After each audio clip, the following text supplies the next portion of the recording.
Saudara, gempa dengan magnitudo 5,4 mengguncang Jayapura, Papua pada Kamis sore. Gempa yang berpusat di barat daya kota Jayapura mengakibatkan sejumlah bangunan rusak. Bangunan yang roboh di antaranya Mall Jayapura, Gedung Pasca Sarjana Universitas Cendrawasih, dan beberapa bangunan lainnya retak. Beberapa bangunan dilaporkan roboh dan hanyut ke pinggir laut.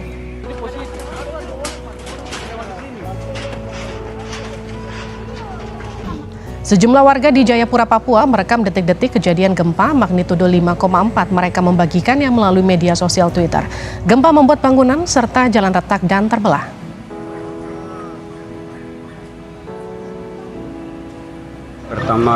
Tim SAR gabungan mencoba menyelamatkan warga yang hanyut dan tertimpa bangunan akibat gempa di kota Jayapura, Papua. Tim medis mencoba melakukan penyelamatan darurat kepada warga. 4 orang meninggal dunia akibat gempa di kota Jayapura, Papua.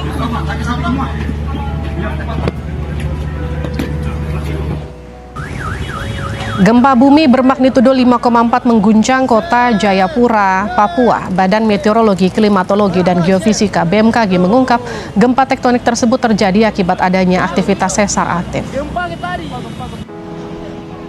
Kepala BMKG Dwi ini berdampak dan dirasakan di daerah kota Jayapura dengan skala intensitas 5 mmi. Artinya, getaran dirasakan hampir semua penduduk dan membangunkan orang yang tidur ini ya. Dan dampaknya dapat mengakibatkan retakan pada dinding. Nah, untuk intensitas 5 mmi ini tadi dirasakan di daerah Jayapura. Kemudian untuk daerah Kabupaten Kerom tercatat guncangan dengan skala intensitas 3-4 mmi. Artinya getaran dirasakan nyata dalam rumah, terasa getaran seakan-akan truk berlalu. Dan juga dengan intensitas 4 mmi itu kita bisa melihat lampu bergoyang, barang-barang yang tergantung bergoyang ya.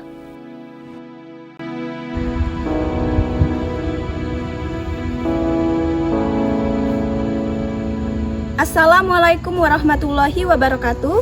Perkenalkan, saya Ginanti Rahmadini. Di sini saya akan mewawancarai salah satu narasumber kami dari Ketua Umum Ikatan Mahasiswa Pendidikan Ekonomi Seluruh Indonesia, yaitu Saudara Wira Aditya. Di mana wawancara kali ini mengenai psikologi sisi kemanusiaan dalam media sosial yang dilakukan Saudara Wira Aditya mengenai penggalangan dana korban bencana gempa bumi di Jayapura, Papua. Assalamualaikum, permisi Bang. Waalaikumsalam, iya. Izin Bang, boleh minta waktunya sebentar? Iya boleh, silakan, ada apa? Jadi sebelumnya, perkenalkan saya Ginanti Rahmadini dari mahasiswi Universitas Jambi Pendidikan Ekonomi.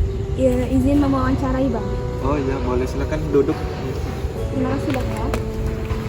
Baik Bang, di sini saya ingin mewawancarai Abang tentang dompet Imapesi yang Abang lakukan di Imapesi. Iya, boleh. Jadi, bagaimana tanggapan Abang mengenai bencana yang terjadi di Jayapura pada bulan lalu? Mengenai bencana yang terjadi di Jayapura pada bulan lalu, yaitu pada tanggal 9 Februari 2023, yaitu bencana yang mungkin terjadi di awal tahun 2023 ya. Nah, yang namanya bencana mungkin kita tidak ada yang tahu kapan terjadi gitu kan. Nah, ya bencana itu terjadi ya di bagian wilayah timur Indonesia ya. Itu 5,4 skala Richter ya. Dan yang berita kita dapatkan itu ya ada korban jiwa itu 4 orang dan 2.000 orang mengungsi. Nah, dan selebihnya ya terjadi kerusakan bangunan. Nah itu, jadi ya tentunya bencana itu yang membuat kita prihatin ya. Nah mungkin itu. Oke, baik Bang. Selanjutnya hal apa yang membuat Abang dan teman-teman lain Imapesi mengeser penggalangan donasi bencana gempa di Jayapura tersebut melalui media sosial. Jadi ya kami dari IMAPESI, Ikatan Mahasiswa Pendidikan Ekonomi Seluruh Indonesia, yang melakukan kegiatan galang dana yang namanya Dompet IMAPESI. Nah, itu merupakan program kerja dari ya IMAPESI. Nah, yang mana kami lakukan itu melalui digital ataupun online, itu melakukan galang dana. Jadi bagi para bagi masyarakat yang ingin membantu para korban jiwa bisa melakukan donasinya melalui online gitu. Selain memang kami dari IMAPESI juga ada yang turun mungkin ke jalan, ke lapangan gitu untuk melakukan donasi secara langsung. Namun karena kita tahu ya Jayapura itu jauh di wilayah timur, maka kita lakukan ya secara online karena saat ini kan zaman udah canggih, makanya kita manfaatkan dengan baik kecanggihan yang ada saat ini itu dengan melalui donasi secara online, bisa via transfer dan sebagainya. Baik Bang, untuk keefektifannya apakah sepenuhnya efektif melakukan donasi penggalangan dana itu melalui media sosial? Ya baik, sebenarnya ya tentu itu efektif dan sangat membantu sebenarnya ya, karena sekarang dengan gawai pun dari HP ke HP pun kita bisa ya melakukan transfer ya kan. Nah itu, namun memang yang menjadi agak kesulitan itu bahwasanya ya untuk membangun kepercayaan. Nah itu, jadi ya masyarakat mungkin masih belum sepenuhnya percaya mereka untuk melakukan donasi melalui online. Kenapa ya? Mungkin mereka takut kalau uangnya bisa jadi tidak digunakan memang untuk bencana, padahal ya itu memang digunakan untuk pada korban bencana alam. Nah itu, nah ya makanya kami adakan kegiatan itu, melakukan galang dana melalui online karena untuk mempermudah karena ya di Jayapura ada rekan kita yang nantinya mungkin dari hasil bencana itu bisa kita ya galang melalui online gitu, kita transfer ya kan. Nah itu. Oke Bang. Untuk selama proses penggalangan dana apakah ada sisi negatif dan sisi positifnya?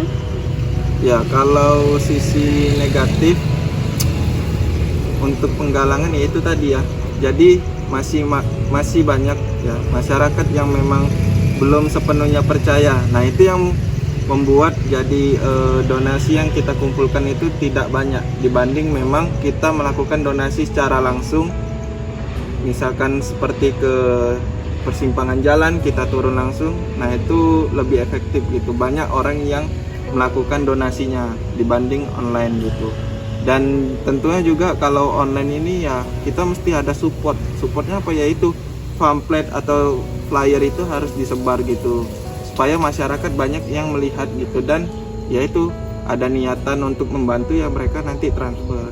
Nah itu ya sisi positif ya, ya kita dengan mudah gitu mau donasi itu bisa dilakukan transfer dengan cepat.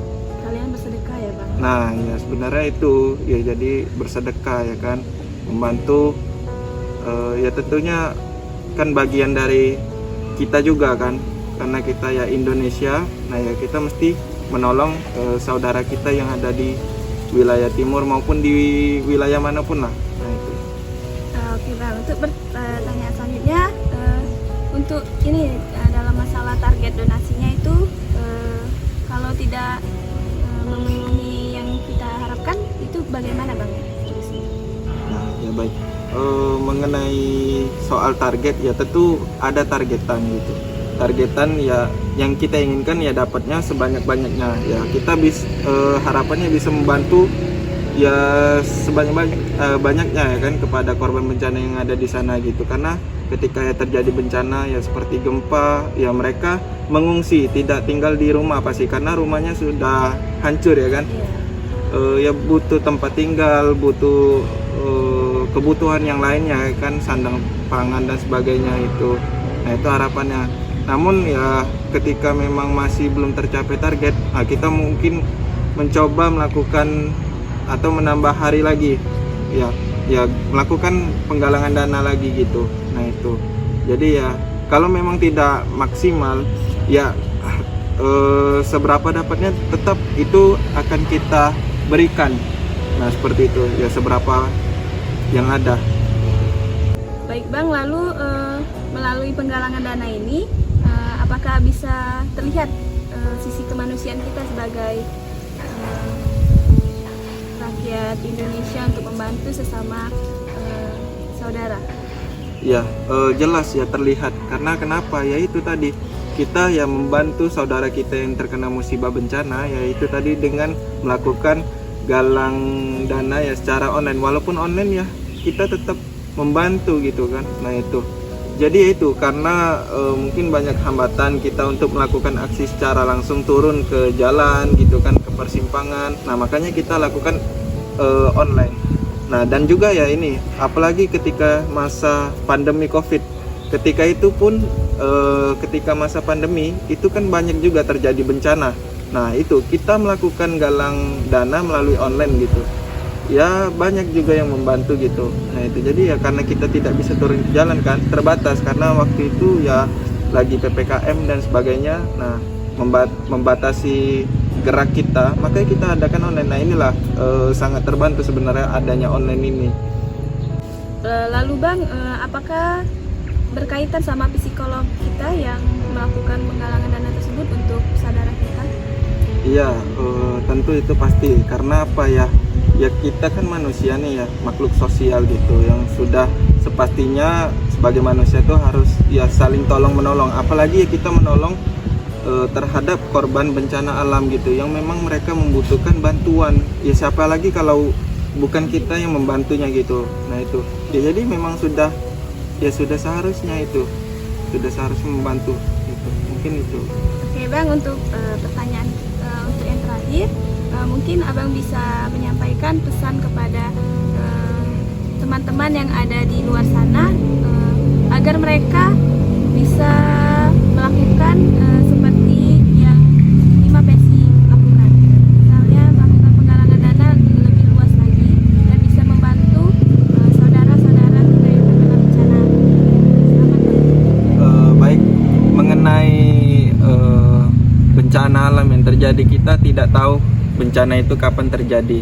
Namun yang pastinya ya di sini kita sebagai manusia tentunya harus saling tolong menolong gitu ya. Nah jadi kita menolong itu banyak hal. Nah salah satunya ya ini dengan melakukan donasi ya. Jadi Ima Pesi ini ya sebagai wadah yang membantu gitu, membantu korban bencana ya. Nah, itu sebagai wadah ya. Jadi nantinya dari donasi yang terkumpul ya kita akan salurkan. Nah itu di sini ya kita saling bantu membantu. Nah itu jadi ya sudah seharusnya ya kita sebagai manusia harus saling tolong menolong, sekecil apapun itu yang kita berikan. Baik Bang, terima kasih atas kesempatan dan waktunya dalam kami untuk mewawancarai Abang di sini. Jika ada salah kata atau lebih dan kurangnya, saya mohon maaf. Izin pamit ya Bang. Ya silakan. Assalamualaikum Bang. Waalaikumsalam.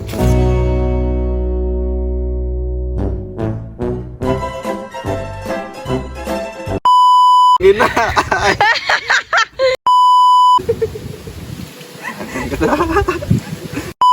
Tempat Ima Pesi yang Abang seng. 1, 2, 3 action. Cerita. Loh, kok video anjir?